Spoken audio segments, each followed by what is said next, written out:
Hey, it's Cody. I'm a carpenter and health and safety representative from Waterloo region. I work at one of the largest general contractors in the region.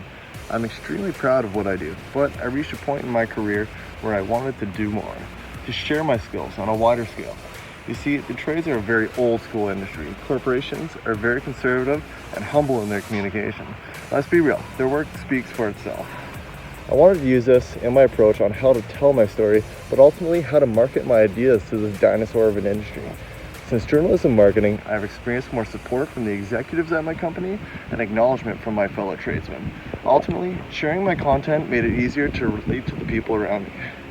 People are now more aware of my cause, and not only at work, but worldwide.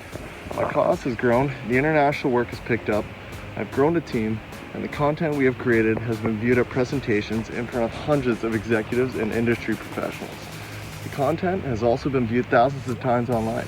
I was even nominated for a Spirit Award through the Grand Valley Construction Association for my efforts. Leaders should use journalism marketing because it will allow you to tell your story in a real, unique, and collaborative way.